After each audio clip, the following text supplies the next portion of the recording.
Si je vole de fleur en fleur, si je frappe de porte en porte, si je passe de cœur en cœur, c'est parce que jamais je n'ai été vraiment aimée. Si la solitude est ma seule richesse, si mon sourire fuit mon doux visage, si la tristesse est mon réconfort, c'est parce que je recherche par-ci, par-là de l'affection.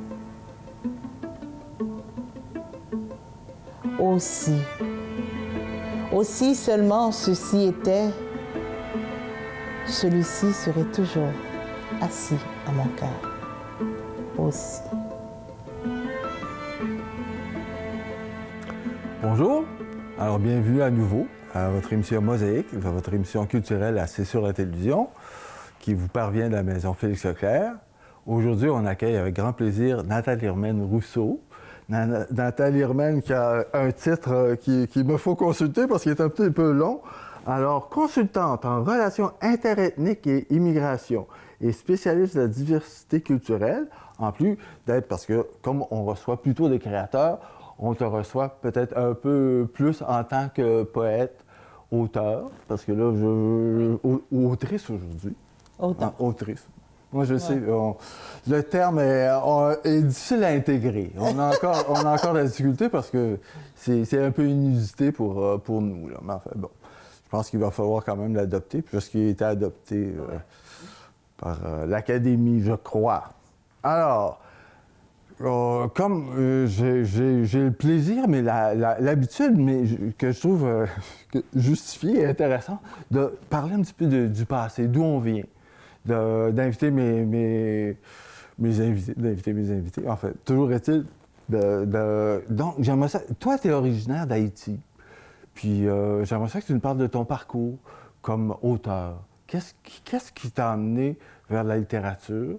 Puis aussi, ton trajet de vie, parce que toi, tu as un trajet géographique aussi intéressant. Tu sais, t'es une immigrante, on n'en a pas énormément. Puis... Bon, ben vas-y. Alors, je t'invite à nous parler de toi. Bonjour Stéphane. Bonjour, je m'excuse. Mais c'est bien intéressant et ça fait plaisir que je sois aujourd'hui avec toi. Mais effectivement, je pense qu'on se côtoie assez longtemps. Mais aujourd'hui, peut-être, tu vas peut-être savoir beaucoup plus de moi, du côté personnel. Oui. Donc, effectivement, je peux dire que l'écriture, je l'ai bercée depuis mon enfance. Depuis l'âge de 9 ans, comme tu as bien mentionné, je suis originaire d'Haïti. Oui. Et depuis l'âge de 9 ans, je pense, quand on est cadette dans une famille de 4, malgré que j'étais fille unique, soi-disant que les filles uniques sont gâtées, là, mais... La place de cadette te rend plus ou moins indépendante, donc c'était mon échappatoire. L'écriture? L'écriture. Okay. Okay. Donc, y a les enfants lisaient beaucoup et moi, en plus de lire et les Barbies, mais je m'amusais à créer, à écrire et j'enregistrais. J'imagine que tu connaissais les petits cassettes. Là. Ben, on va pas dire, pas dire que je suis assez âgée pour connaître les cassettes, mais j'avais les petites cassettes là, où j'enregistrais. C'est vrai, c'est une autre génération. Où j'enregistrais ce que je faisais. Je faisais semblant d'être à la radio et puis je lisais mes textes et tout ça. Donc, je prenais beaucoup de plaisir à le faire. Et en fin de primaire, début secondaire... Mais tes textes, c'était des petites histoires, des contes, quelque chose comme ça? Même pas. J'écrivais de la poésie. Je m'imaginais des choses. J'avais des films dans ma tête. Okay. Et j'écrivais, je me mettais dans le personnage. J'écrivais les choses qui me faisaient qui me rendaient heureuse, qui me faisaient triste, des choses que je vivais. Okay. J'écrivais. Okay. Et en fin primaire... bizarrement, j'écrivais des fois même sur l'amour, que je connaissais même pas c'était quoi l'amour. Donc, j'écrivais et puis j'enregistrais. Je m'écoutais encore comme si j'étais à la radio, je faisais mon role-play. Et au fil du temps, en fin primaire, vous savez qu'on a toujours des groupes d'amis qui sont un petit peu plus avancés dans certains domaines que soi.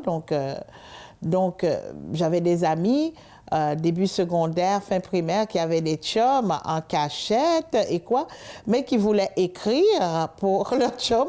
Et moi, comme j'avais peut-être les doigts assez raffinés, même en dessin, je dessinais beaucoup. Okay. Donc, je faisais des cartes de Noël, des cartes de Saint-Valentin, et j'écrivais, et puis ils me payaient pour. Des petits poèmes? Des petits poèmes? Des petits poèmes, des pensées d'amour pour la fête des mères. J'écrivais pour aussi, mais je rendais la tâche facile à mes amis.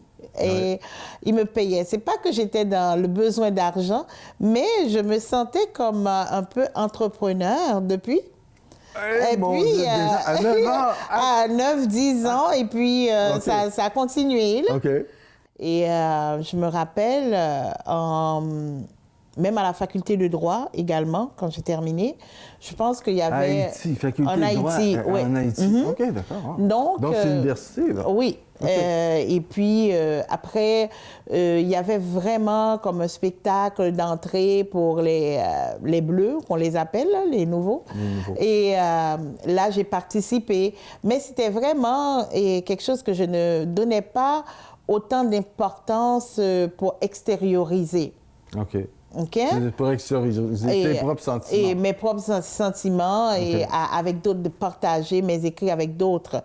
Donc, je me mettais dans le personnage des autres pour écrire pour eux, mais mes écrits à moi, je les gardais. OK. Ah, une part secrète. Oui, parce que là, je pense que c'était ma nudité qui était là-dedans. Donc, c'était... Son âme qu'on met. Exactement. Ouais. Donc, au fil du temps, après, vu qu'avec la situation politique qu'il y avait dans le pays, j'ai dû quitter Haïti parce que mon père est médecin et politicien, il était sénateur. Donc, ça n'a pas été très facile pour nous. Ma mère était malade, elle a dû voyager. Donc, moi également, j'ai dû quitter le pays. Entre-temps, j'ai fait des études aux États en m'occupant de ma mère qui était malade. OK, mais tu as quitté le pays, mais tu as quitté pour les États-Unis. Oui, dans un exactement. Vous étiez en Floride. Parce que ma mère était résidente américaine aussi, elle avait la résidence. Donc, c'était plus facile pour elle d'aller voir les médecins là-bas. OK. Donc, j'ai quitté. Et avec la situation, et comme j'ai mentionné avant, la situation politique était vraiment terrible pour nous, vu le statut de ma famille. Donc, on a dû vraiment quitter le pays. Et là, là-bas, aux États-Unis, j'ai fait des études et je m'occupais d'une mère malade. Entre-temps, j'ai eu mon enfant. Mais je me recherchais toujours. Je voulais toujours chercher un endroit. Ça n'a pas été facile du tout, le parcours d'immigrants. Et tu ne te sentais pas bien là-bas en Floride? Le souci, c'est pas que je ne me sentais pas bien.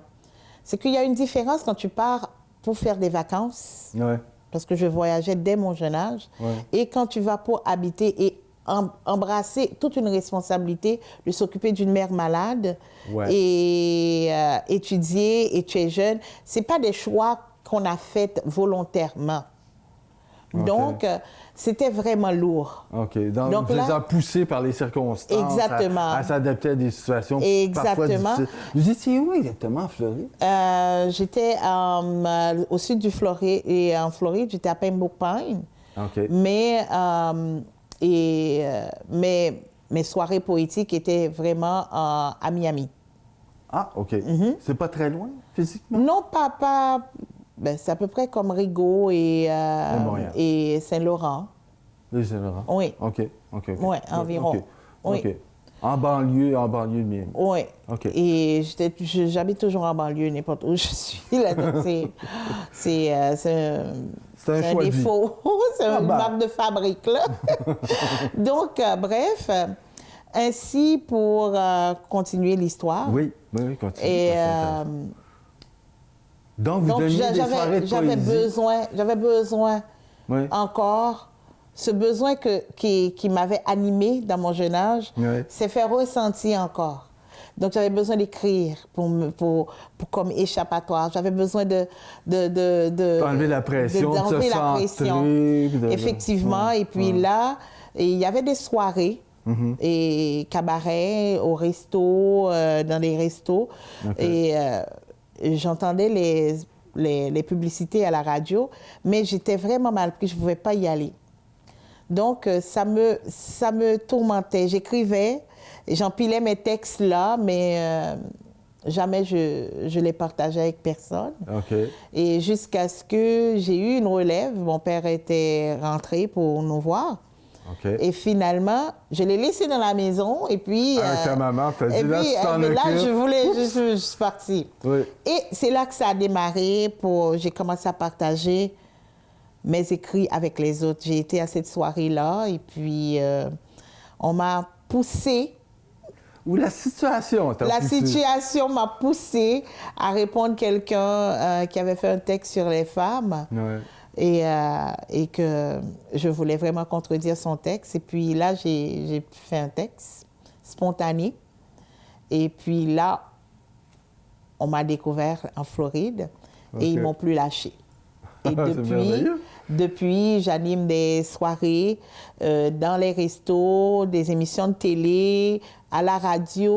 On a fait, quand il y avait l'inondation en Haïti, on avait fait un marathon, un télé-marathon où il y avait tous les artistes de partout, les grands artistes, où j'ai participé là-dedans aussi. Et, comme animatrice? Non, là, j'étais comme invitée. Parmi toutes les artistes, il y avait vraiment, même Wyclef Jean était venu et tout. On avait fait vraiment quelque chose pour l'inondation qu'il y avait en Haïti. Mais après, on a commencé une émission de télé avec le groupe de poètes qui était au resto. On a commencé une émission de télé. Est-ce que c'était tous des poètes haïtiens ou de la diaspora? De la diaspora en tant que telle, mais il y avait d'autres... Cubains, des Haïtiens. Il y avait d'autres cultures.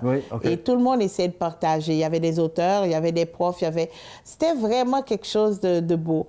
Et à ce moment, on a fondé Les Immigrés, un petit groupe de 3. Et qui s'appelait Les Immigrés, où on faisait de la poésie mimée. De la poésie mimée, ce que je fais, moi. Tu continues à faire ça aujourd'hui? Oui, c'est ça qui fait la différence entre ce que je fais et... parce que c'est comme, même si quelqu'un ne comprend pas ma langue, si je fais ça en créole, tout le monde peut vivre les émotions. À travers la gestuelle? Le gestuel et tout ça. Donc, c'est comme un mélange de théâtre et de poésie. La poésie de la parole, parce que... mais on va essayer d'accélérer, parce qu'on n'est pas arrivé au Québec, on est toujours en Floride. Exactement. Bon, alors, qu'est-ce qui s'est passé, là? Pourquoi t'as quitté la Floride? Pour immigrer au Canada. Non. T'as passé, on a parlé, t'as passé un petit bout par le Massachusetts. Exactement, mais là, c'est pour arriver au Canada que j'ai été à Massachusetts. Parce que ton but, c'était déjà le Canada. C'était pas encore. C'était sur le tapis. Je devais choisir entre le Canada et faire quelque chose.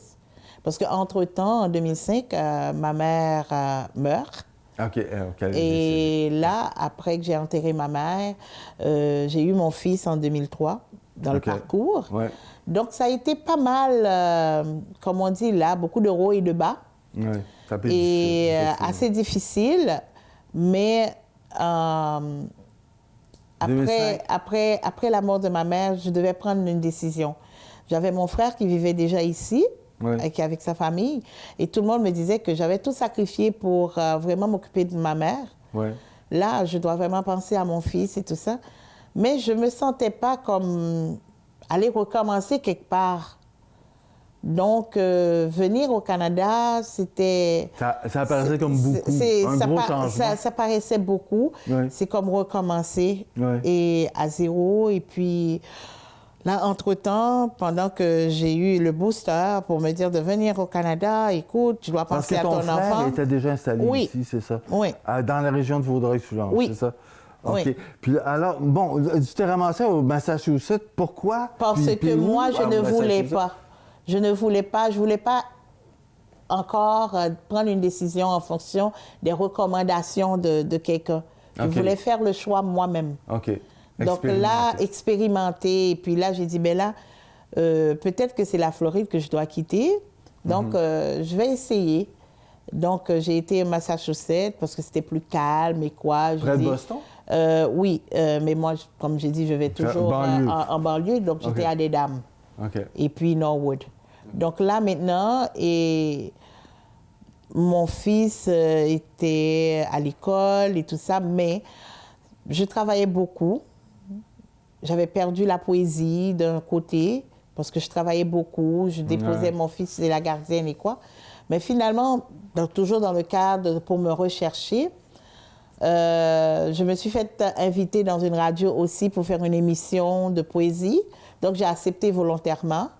Et OK, donc le chemin de créatrice puis d'animatrice dans les culturels continuait même là-bas. Oui, je l'ai fait pareil parce que j'ai dit, ben là, au moins, je vais faire un peu de balance, là. OK. Hey, il faut que tu arrives à Vaudreuil parce que là, on va passer la journée ensemble. Finalement, et à ce moment-là, j'ai dit, quand mon frère m'appelle pour avoir de mes nouvelles, et puis là, il me dit, ben là, écoute, on ne peut pas se parler plus tard parce qu'on va au resto et ensuite, j'amène les enfants à la bibliothèque.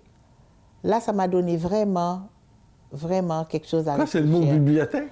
Qu'est-ce que c'est? Non, c'est le fait que je voyais que je vivais pas, je travaillais. Je travaillais, j'essayais de faire la balance avec la poésie et la radio et tout ça. Et la vie de famille. Et la vie de mon fils. Mais finalement, c'est mon fils qui n'avait pas de famille parce qu'il passait plus de temps chez la gardienne. Donc, tu faisais beaucoup d'argent, mais l'argent que tu fais servait à quoi, finalement? Donc là, ça m'a vraiment mis à réfléchir. Et c'est là que j'ai décidé vraiment d'immigrer. Et, directo à Vaudreuil? Au Canada, directement à Vaudreuil. OK. Donc là, j'ai trouvé qu'il y avait un besoin. Donc, je me suis impliquée et j'ai commencé vraiment à encadrer les personnes immigrantes et nouvelles arrivants. Et dans ce domaine-là, on faisait une semaine interculturelle où il y avait une exposition à la bibliothèque. Je me rappelle très bien, c'était ma première fois, qui s'appelait « Les oiseaux du monde ». À la bibliothèque à Vaudreuil? Et pas la bibliothèque, excusez-moi, au musée régional. Les oiseaux du monde. Et je me suis fait demander, on a pu comprendre que vous écrivez de la poésie. Est-ce que vous voulez faire quelque chose pour cet événement et qui va parler de ton cheminement? Je dis OK. Et c'était la première fois que j'avais vraiment fait une performance à Vaudreuil. Que tu t'es fait connaître comme une auteure. C'est au moment même que là, les gens sont tombés en amour avec la façon que je faisais mes textes, qui étaient différents, parce qu'ils étaient plus habitués à la lecture des textes. Et puis là, j'avais un accompagnement toujours un musicien qui m'accompagnait, c'est un violoniste. Et puis là, je me suis fait appeler. C'est en quelle année, ça? On va dire 2009. OK. Ah, ben, OK. 2009. Ça fait plus de 10 ans. Oui, 2009. OK. Et depuis, j'ai cheminé en médiation culturelle où tous mes projets étaient vraiment avec de la poésie, l'écriture, la création et l'écriture spontanée, permettre les gens de s'exprimer. Parce que tu donnes des formations ou des ateliers. Des ateliers, effectivement. Des ateliers sur... OK, c'est ça, l'écriture spontanée. OK, on va développer ça parce que moi, je me suis interrogé parce que je vois ton esprit puis je vois que ça existait pratiquement déjà là, dans tout ton cheminement. Puis ça, je me demandais, le slam, je trouve que, tu sais, ça se rapproche du slam. Oui. Puis là, je me suis dit, bon, le slam, est-ce que ça a origine d'Haïti? Non. Et ça... fabule. Pour te dire honnêtement, le slam, c'est un mode de poésie vraiment avec... c'est vraiment afro. Afro-américain. OK, afro-américain. OK? Donc, c'est un type de poésie aussi qui se rapproche un peu à ce que je fais. Oui. Sauf qu'il y a un rythme. Oui. Il y a un rythme là-dedans. OK. Puis toi, moi, ça peut être pause, ça peut être du genre rythmé aussi, mais le tout se fait avec beaucoup de gestuelle. OK. Beaucoup, c'est comme on mimait ce qu'on était en train. C'est un peu une poésie théâtrale. Exactement. OK. Puis qui utilise instantané, ça veut dire quoi? Ça veut dire que ça utilise tous les facteurs qui nous entourent? Tous les facteurs qui vous entourent et être capable, par exemple, l'atelier que je donne, c'est pour permettre les personnes de pouvoir puiser l'inspiration dans le moment présent. Dans le moment présent. OK. Donc, OK, pas de préparation. Pas de préparation et puis... thème peut-être? Un thème. Vous avez une source, n'importe quoi, là. Vous devrez être capable de faire travailler, aller chercher, puiser votre inspiration sur le tas. OK. Alors, tu prépares tes gens en leur faisant faire des espèces d'exercices comme ça? Exactement. Okay. On fait quelques minutes d'exposé, de technique et parce qu'il y a un bagage technique à acquérir. Exactement. Et ensuite, on développe certains thèmes. Après, on a toujours une source d'inspiration. Par exemple, au mois de janvier, à chaque mois, on a une source différente. Par exemple, le mois de janvier, on avait un musicien. Un guitariste qui nous a fait une performance. Donc, les gens devaient écrire sur la performance du guitariste? Sur n'importe quoi qui a rapport avec ce qui vient de se passer là. OK. Donc, moi, j'aurais pu écrire, par exemple, moi, j'ai écrit sur la voix du monsieur. Parce qu'il chantait aussi. OK. Oui. Et il y en a qui ont écrit sur la guitare, il y en a qui ont écrit sur l'ensemble, il y en a qui ont écrit sur le message qu'il y avait dans la chanson. Donc, mais c'est correct. Ben oui. Et tout le monde, c'est l'école des fans, là, OK? Tout le monde a 10. Mais si, par exemple, on a fini d'écrire et que vous voulez maintenant aller pour peaufiner ça chez vous, là, c'est un no-no. Ah non, c'est pas ça l'esprit de l'école. L'esprit, là, c'est que en lisant, on doit ressentir ce que vous avez, qui vous a traversé en écoutant dans le moment. Exactement.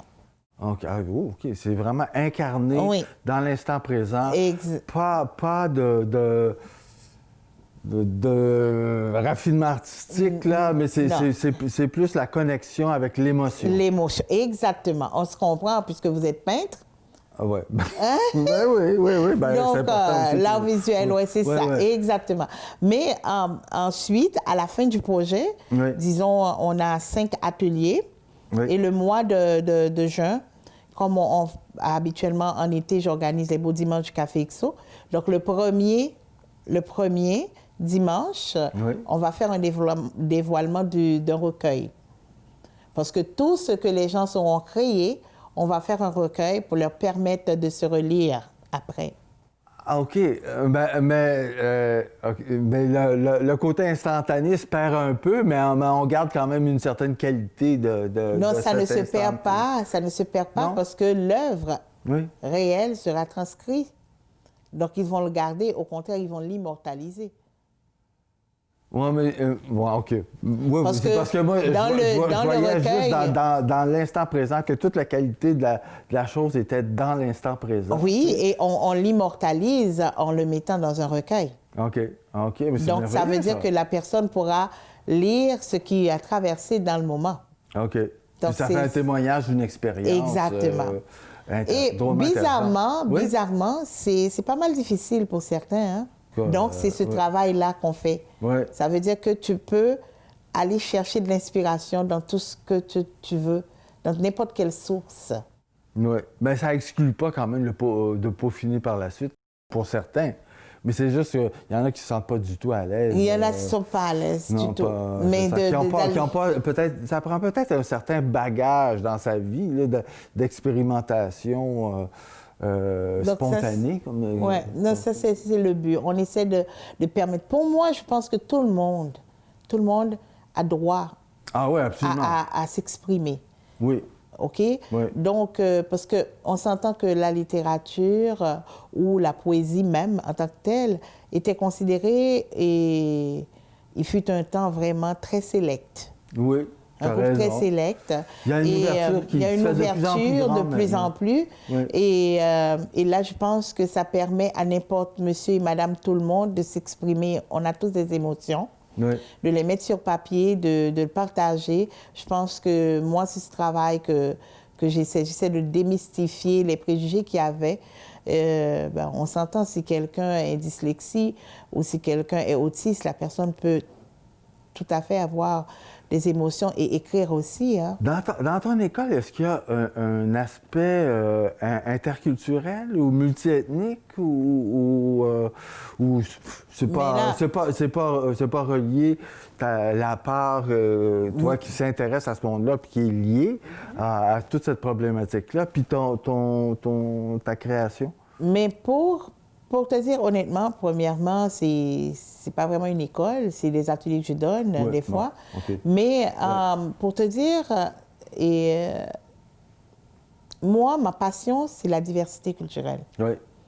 Donc, c'est les relations interethniques. Oui. Donc, ma toile de fond dans tout ce que je fais dans ma vie, il y a toujours les relations interethniques, il y a toujours la diversité. Oui. Donc, de ce fait, c'est pas un choix que je fais. Ça coule de source. Ça coule de source normalement Ouais. que j'ai de toutes les cultures. Oui. Puis, en quelque part, de faire de la création spontanée comme ça, c'est aussi donner la possibilité à tout le monde, quelle que soit son origine, de s'exprimer sur la place publique, oui. Puis d'être entendu. Oui, exactement.